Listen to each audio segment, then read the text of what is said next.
Hey there, homesteaders. So today here in the desert, it's snowing, which is really weird because it's been nothing but beauty and sun. Yeah. And now it's beauty and snow.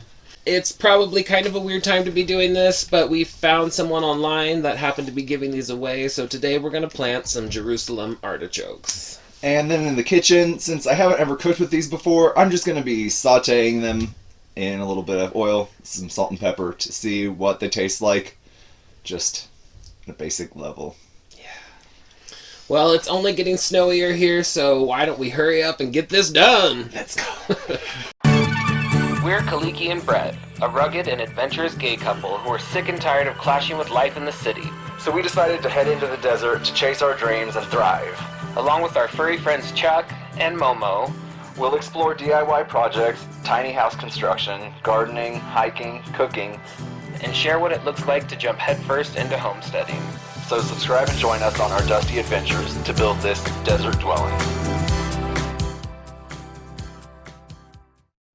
So this is a Jerusalem artichoke. It is a really prolific and sometimes considered invasive plant closely related to the sunflower.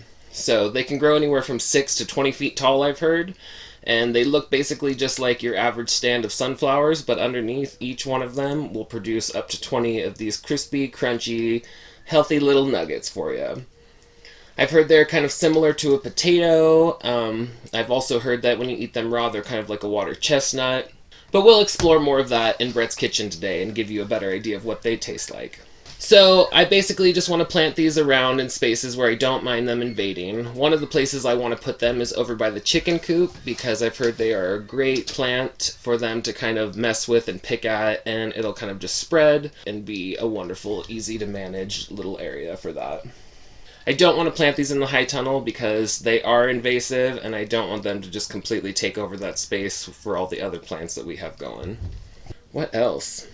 They're called a Jerusalem artichoke. They're also called a sunchoke. I've heard them called a sun apple. What the hell else? They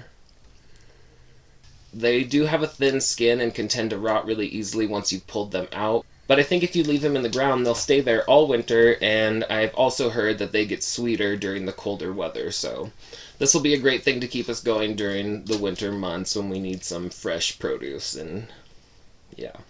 So that's all the information I can remember off the top of my head about these little guys, but I will try to pop in fun little facts as you watch me and Brett planting these. So why don't we head out into the world and get these in the ground?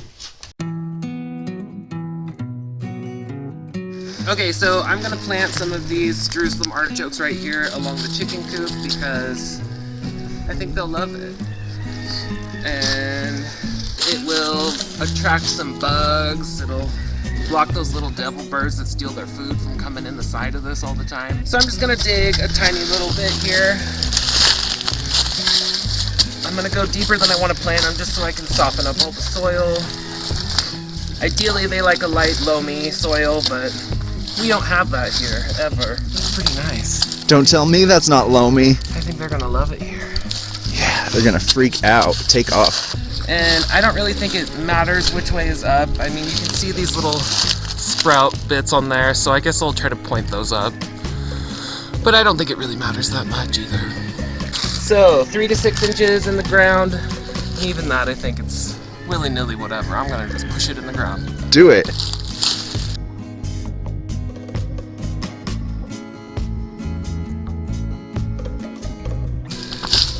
Right on the corner. And hopefully we'll have goats over here soon. They'll love it. Everybody loves sunchokes. That's it. All good. Hi, girls.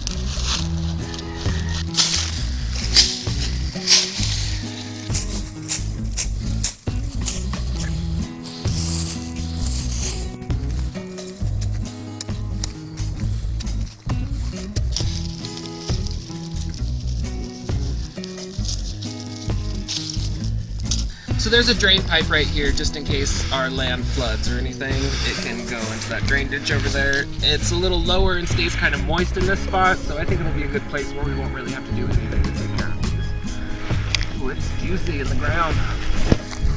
So I know that these don't love a wet, soggy soil like this because the tubers can rot, but I want to try it anyways and see what happens.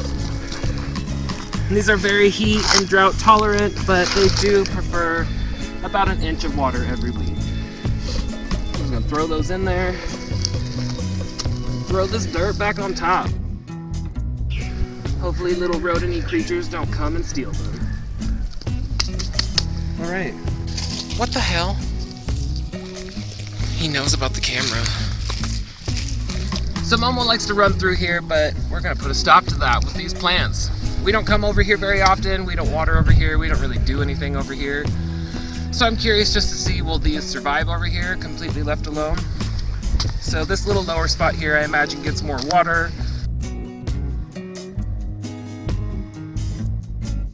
That'd be cool, just something starts growing over here that we can eat. We don't have to do a thing.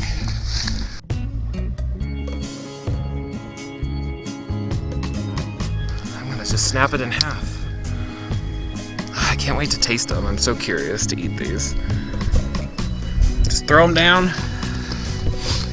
and I'll push them in. This little nugget. Ooh! Get that in there. I think these are gonna be planted too close together, but I don't think I care, and I don't think it really matters. I think they'll just do whatever they want to do.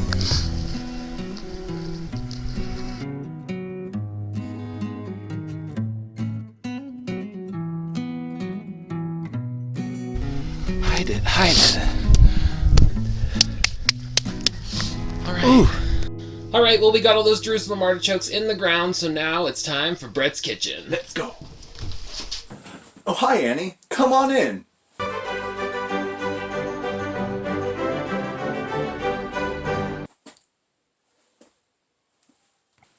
So I have the sunchokes that I'm going to use all rinsed off, and I've read that some people peel them, some people don't peel them, so I'm going to try both ways. I will peel a couple of them. Maybe I just have 3, so I'll peel some and leave some with the skin on and see what I prefer.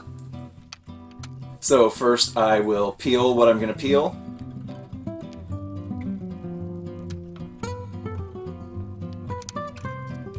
And then I'll just cut them into slices. Then I'm going to put them into a little dish and toss them with olive oil, salt, and pepper.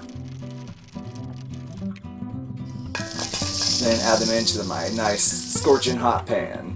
You want it to be really nice and hot to get a good sear. I might have gotten my pan just a little bit too hot. You call it burnt, I call it charred.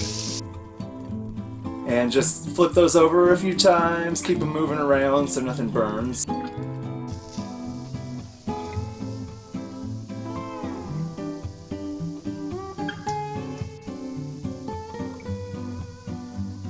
And in about 10 minutes they'll soften up a little bit and then they're ready to try. Well, they're all done now, so I'm gonna go and grab Kaliki so we can try them and see what we think.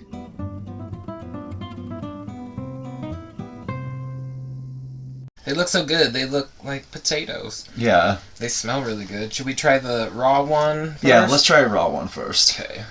So this one I just peeled and sliced it so we can try it. Oh. Oh no, I dropped it. Well, that's okay. 5-second rule. So crunchy. Yeah. It is like a water chestnut. It's really mild. There's not much flavor. It's good. Yeah. I could do a lot of things with that. Yeah, it would be really good in a salad. It's totally like blank canvas. It's like kind of reminds me of jicama a little bit too. Yeah. Well, I'm excited to try these ones too. They smell just like potatoes. Mmm. Mm. I love it. Yeah. What? I never eat these. They're so good. Yeah, what? We should be eating tons of these. I mean, that's so good. And I mean, like, so simple. Yeah. Salt, pepper, olive oil. That's all. I thought they'll be, like, fine. I didn't think I'm gonna like them as much as I do, though. It's interesting because it's like It's lightly cooked, as opposed to like if you ate a potato like this, you'd have to cook it a long time and it wouldn't have that texture. Yeah. So it's nice that it's like so It's like fresh feeling. crunchy on the inside still, but it like has softened. These ones with the skin on. Oh, Yeah, I don't care. Skin on, skin off, whatever. and I feel like if you like fried up the outside, it would have a really nice, like if you did like a oil coated baked potato style thing. I was thinking like roast them in an oven, like a really, really hot oven, roast them. Well, hopefully in 2 to 3 weeks we should have these growing, coming up, the little sunflowers. And then they do take a long time to grow a bunch more. Like a long time, like years, or like a long time, like months. Like months. I think it was like 180 days until they're going to have made a bunch more. But really, just for now, I want to get them established and spreading all over. Yeah, next year we can be eating them all the time. Eating them for all time. What? Even? So good. Yeah, We've been missing out. we have. Well, if you haven't tried a Jerusalem Artichoke before, Yeah, 10 out of 10 would recommend. If you have eaten Jerusalem artichokes and there's a recipe that you really like with them or something, let me know down in the comments what you do with them. Because I want to try every single thing. I'll do Yeah. anything. I need mashed Jerusalem artichokes. Yeah, I need mashed. I want to slice them super thin and deep fry them. Everything.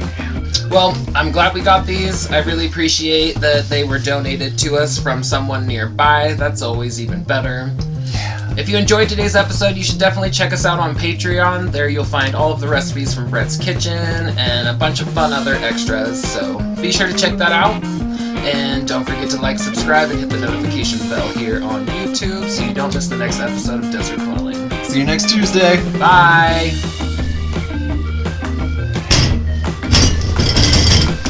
Earthquake!